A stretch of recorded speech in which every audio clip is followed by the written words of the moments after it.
export.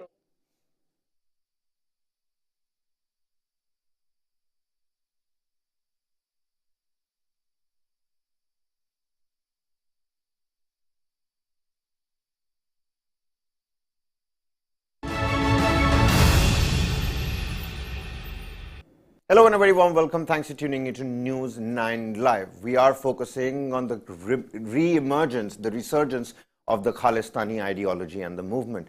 The last time the call for Khalistan reverberated across Punjab, beg your pardon, more than 20,000 people were killed.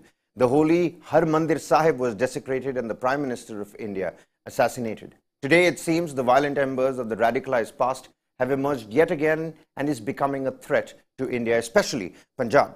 The recent Ajnala incident has certainly turned a new leaf in the blood-for-blood history vis-a-vis the Khalistan strength again becoming visible and coming to the fore. Amritpal remains a fugitive. Some suggest that even before his return to India, Amritpal Singh went to Georgia for a cosmetic surgery to resemble Bhindranwale. Pro-Khalistan Twitter accounts have been blocked in India.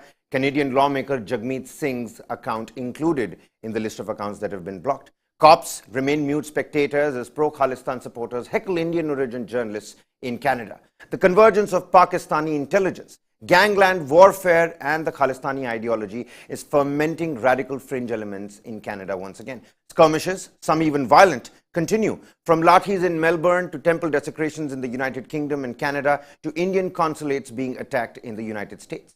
Back home, questions are being raised on the Bhagwant Mann-led Aam Aadmi Party government and its novice skill set in tackling deep-rooted cultural crosshairs when it comes to being a border state that has witnessed brutal killings in the past. But the biggest question is, after 30 years, the state once again faces unrest. So has Khalistan come back to haunt Punjab? You can watch our documentary. It's a series on our application News 9 Plus. The name is Khalistan Reborn, the Canada Connection. We have the man behind the story in the studio with us. We're also joined by the former DG of Punjab. We're going to continue to probe these questions as well. But in the meantime, here's a snippet of that documentary. Take a look.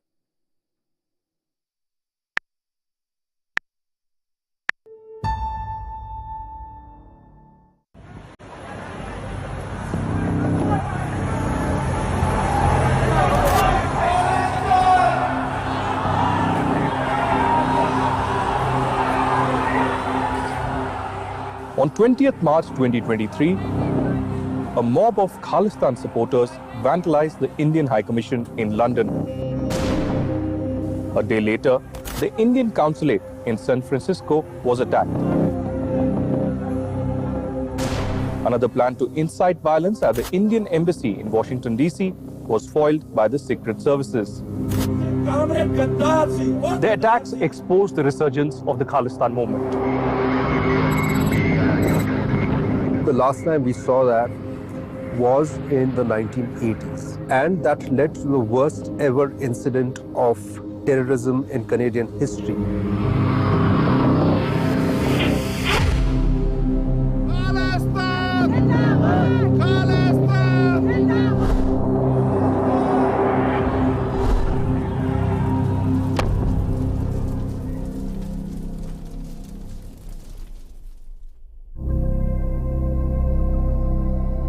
Hi, my name's Terry Malewski, and I was one of the reporters that was sent in 1985 to cover the bombing of Air India Flight 182. And I've been covering that story in many ways ever since for 37 years and wrote a book about the Khalistan movement called Blood for Blood.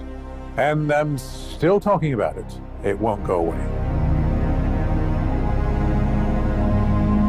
My name is Anil Bhattacharya. You know, I've seen it evolve and grow in strength, which really didn't exist on the ground about 10 years back. No war! Save Punjab! No war! Save Punjab! Mulk bande ne, South Sudan baniya. Over the years, for the Sikh community that is in Punjab, India, Canada has become a second home. And in the last 3 to 4 decades, their population has significantly increased. And this has led to a massive demographic change and a change in perception and narrative in support of the Khalistani elements from the political leadership of Canada.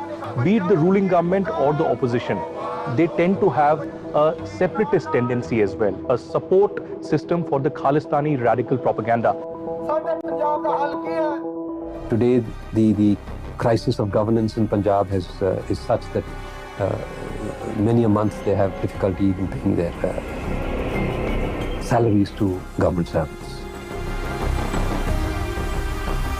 On top of that, you have significant crises. You have an estimated, I think, 20 million unemployed youth in Punjab. You have an environment and an atmosphere of corruption and mistrust. The youth is looking for outlets. Whether that outlet comes in the form of a secular Kisan agitation, or then that having dissipated, you will find the same people have gravitated towards, or at least some of the same people will have gravitated towards Amritpal Singh.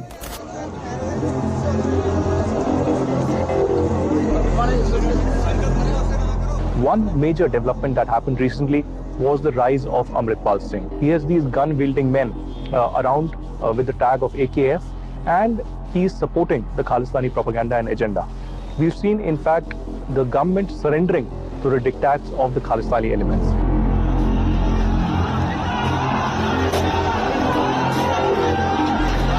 Punjab is at a brink, Punjab is in a flux, and Punjab is at a crossroads.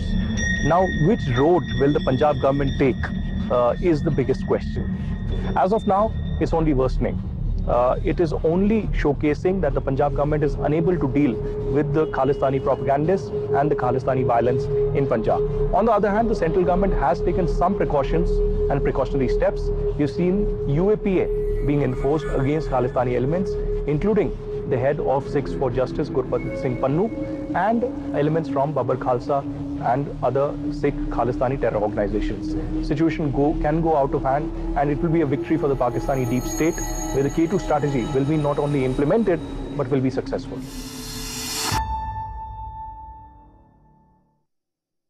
Well, now to speak more about this, joining me in the studio is Deepak Bhadana, the man behind the story, and of course, C-Pal Singh, former IG Punjab Police as well.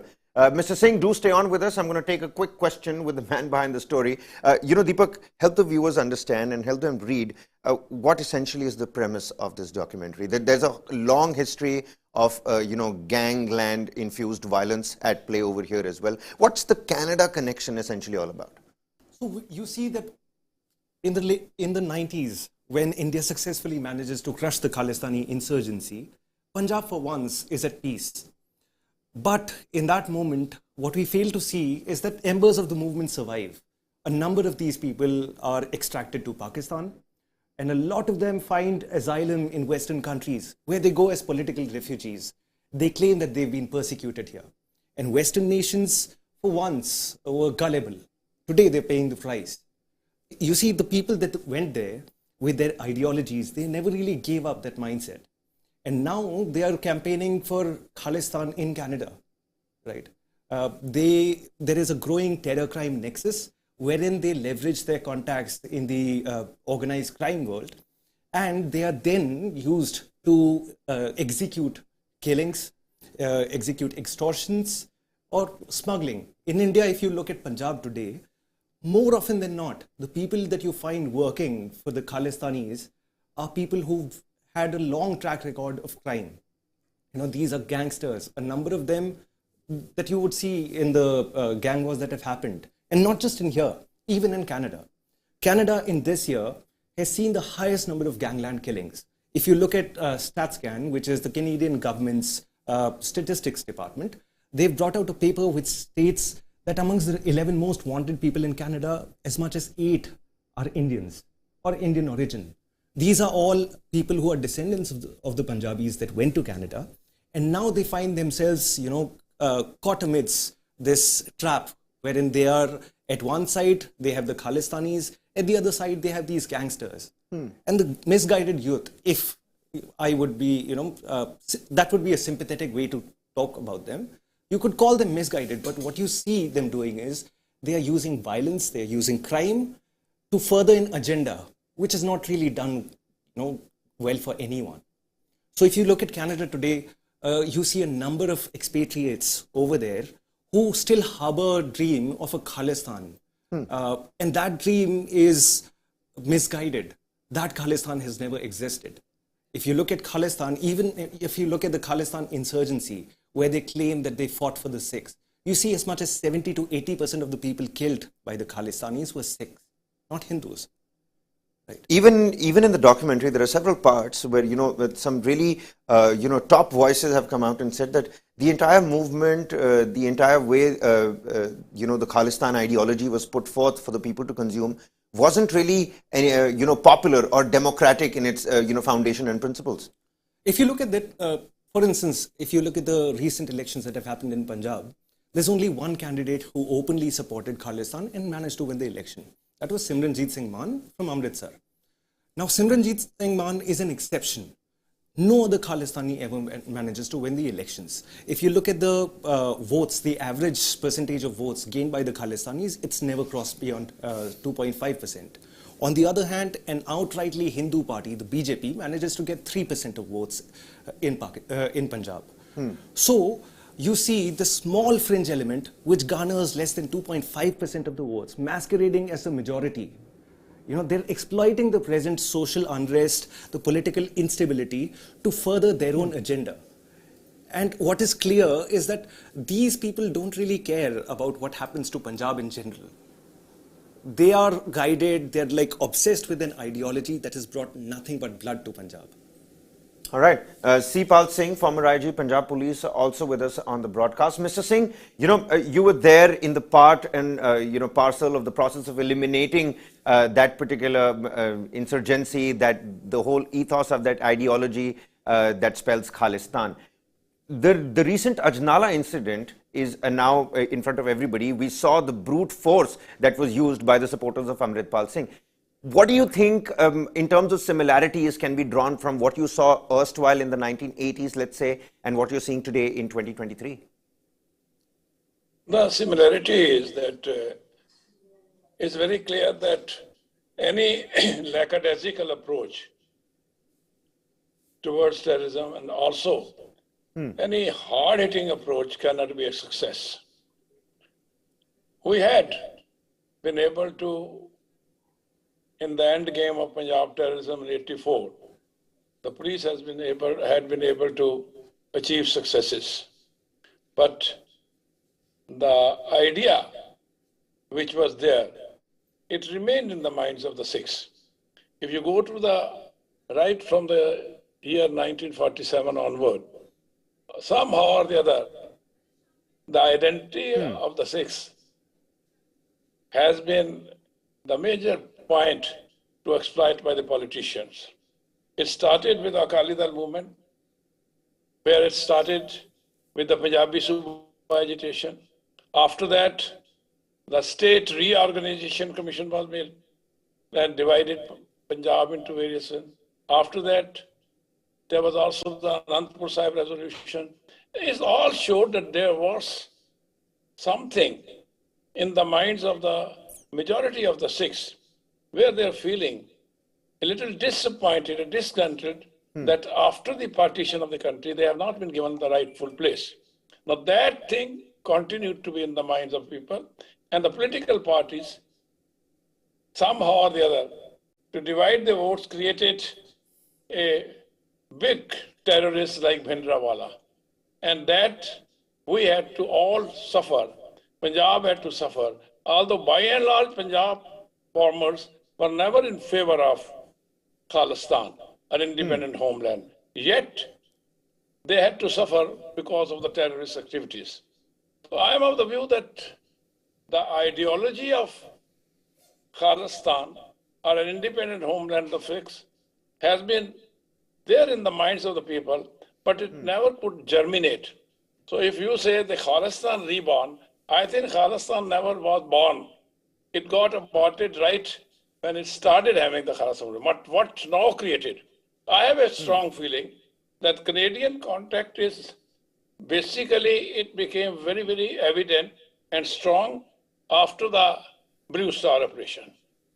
And after Blue Star operation, this movement gained momentum also in other foreign countries.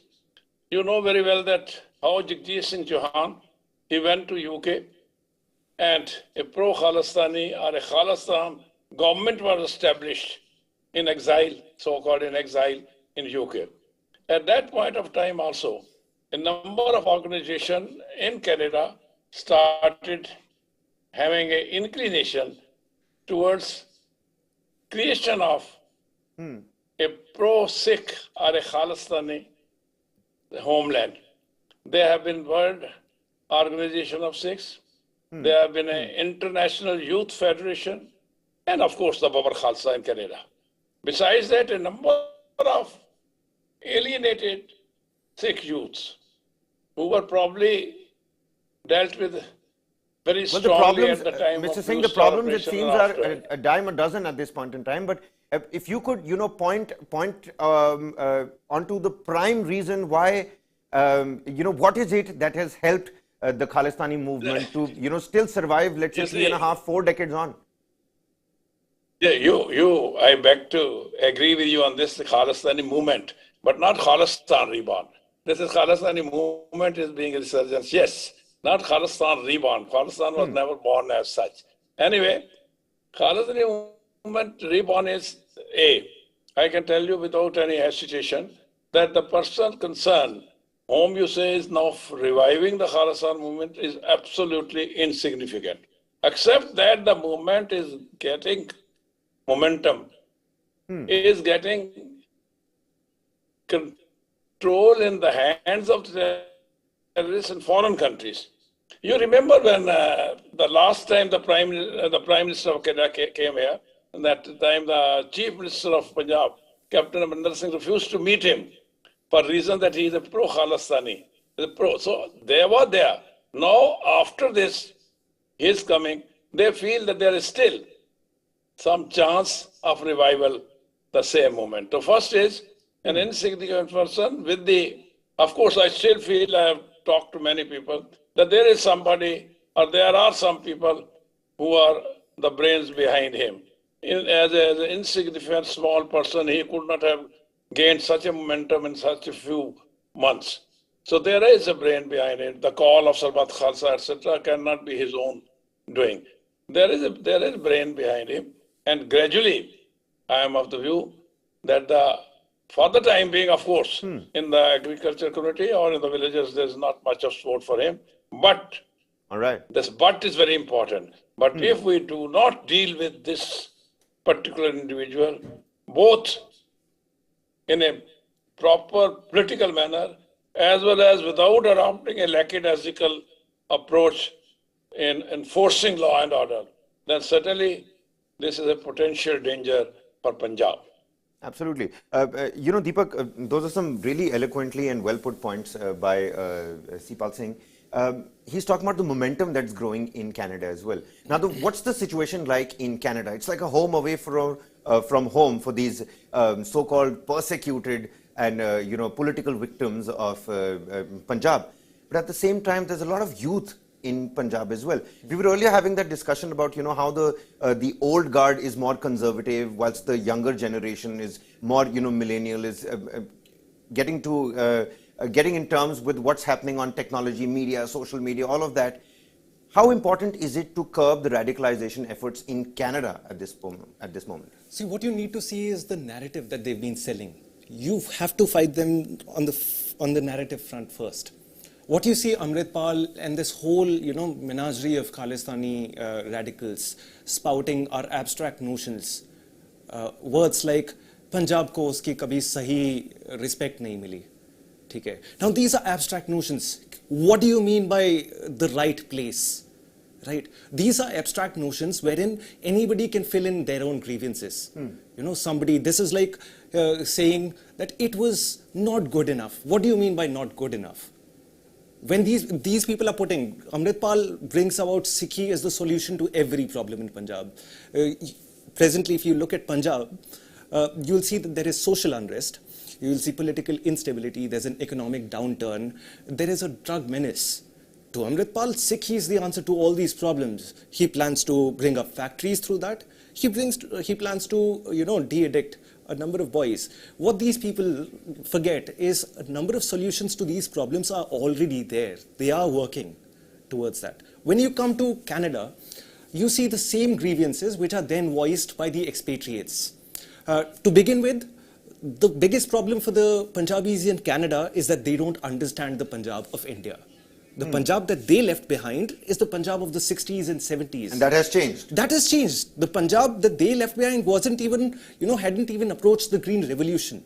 These people went to Canada or went abroad to UK, to US and Australia with a notion of Punjab that is long outdated. Indian Punjab has moved way beyond culturally, socially, and I'm not talking about the different perils that it faces, the problems that it faces.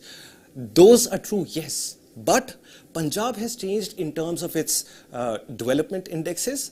Punjab has changed in terms of its issues that it faces. Punjab, when these people left, why did they leave Punjab? They left Punjab to search for a better life. The Punjab of the 2000s was a far cry from the Punjab that these guys ran away from. You must understand, they left this home to find a home somewhere else. So this discrepancy in what is the reality back home and what they think. They don't understand. Don't you think it's going to become a problem for Canada in the future? It is already a problem. What you see is that mainstream Canadian politics is hostage to a small group, a small vote that is often the decisive factor when it comes to winning local elections. So you see Mr. Trudeau spouting out words, that are kind to these people. You see Jagmeet Singh Khalsa emboldened because he understands that no Canadian government functions without that support. And therefore you see Canada's entire foreign policy hostage to a small group that is unconcerned with, Canada's own interests. They're concerned with an ideology. And let me tell you, ideology doesn't feed people. It doesn't, bring salve to anybody who has a grievance. Ideology is weaponized. What they're doing is great harm to Canada. And I've not even begun talking about the terror crime nexus that exists. There are real killings every day. People being shot between gangs. Punjabi boys, Indians are supposed to be a model minority abroad. You don't see that happening in Canada.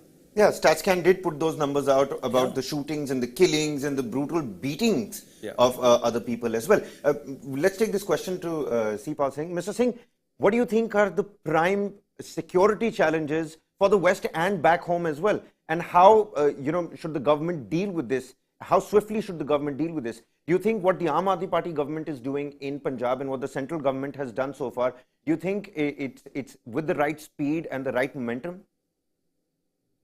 Before I touch the question you have put me, I'd like to beg to differ with the speaker just before me, that the people there in Canada do not know they left Punjab in this movement. I am telling you that this particular germ germinated right from 47.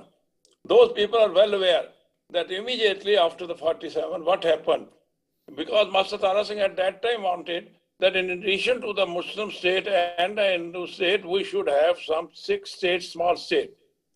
Further to that, when the constitution was formed in Article 25, when they mentioned that 6 Muslims, Jains, when we refer to Hinduism, all these communities will be mentioned accordingly. It means 6 Hindus, Buddhism, etc. At that point also, I am quite old because I heard these things and saw these things in my young age. Lot of hue and cry was raised at that time also. Why Article 25 of the Constitution mentions about the 6 along with these people, Buddhists, etc. We have a separate identity. So you can't say that the Canadians who went there, they did not know that this thing was germinated, a separate identity, etc. Only difference is, I may refer to you, sir, that even you go to the speeches of Bhindranwala in the initial stages, he asked for a constitutional remedy. And then subsequently, of course, due to some political motives, he became a giant and we had to suffer a lot. I am of the view that this does not call for, I am sure, as far as you have asked me the question, there are need of some security angles to be kept in view. But I am firmly of the view that unless the fundamentals are realized, immediately after the Blue Star operation, or close to you had that Air India flight bombing there. It is quite a few years back. So Right. I am of the view that the germ, the idea of an independent Sikh state or Khalistan, in some words, they have also used the word Sikhism. I'll refer to you that also in Canada. So I am saying that was put into the mind right from the beginning. But as has been given, even a historian like Khushwant Singh, and even Right. a raw officer who was posted in Canada, they have said that this momentum to this movement in Canada and foreign countries occurred after the Blue Star operation. Probably their sensibilities were hurt. Probably they were misguided. Probably the terrorist group which were operating there, probably the ISA which was operating there, they furthered the cause or they accelerated this thing. But I am of the firm view that it has been there and it needs to be dealt in two ways. One is that how you politically deal with it as early as possible. All right. Secondly, I mentioned right in the beginning, there has to be a firm approach, not lackadaisical approach. All right, we'll arrest this man. All right, we'll arrest the periphery person. Deal firmly when you have to deal with this. All right. Because unless you deal it firmly, and they know, the terrorist elements, they know that yes, the police and the law enforcement agency be in business, then they will be going down as far as their own giving fillip to the entire movement is concerned. So you Well, have to absolutely. handle in two ways. One is you handle it in Politically? the form that how within the constitution politically you should handle. And secondly, as far as the terrorist activity is concerned, it needs handling both ways. Here in India, of course, we should Well, put up a united front it of seems the like political parties. it- that it- here it- we have it- to deal. Right. It Your seems voice like is not coming. Sipal Singh, somebody who's seen the past and the present also, I mean, what better voice can you have to really understand? He says, tackle it politically and with a firm will as well. And I agree with the part where he says that Reborn is going to be a little problematic because opinions matter and it is culturally diverse. People from Punjab who've seen the past and the present right now say that it never really took off in the first place. But it's going to be interesting to see how the Aam Aadmi Party tackles the situation, how the central government reacts, and what of Amritpal Singh as well, even as we talk about this Khalistan ideology again coming to the fore. Deepak Banana, many thanks for joining with us. Sipal Singh, you've been a great voice. Many thanks for joining with us and helping us out with your insightful inputs. We're going to take a quick break here. Content continues on News 9 Live. Let's not forget to download the News 9 Plus application for other cutting-edge documentaries as well.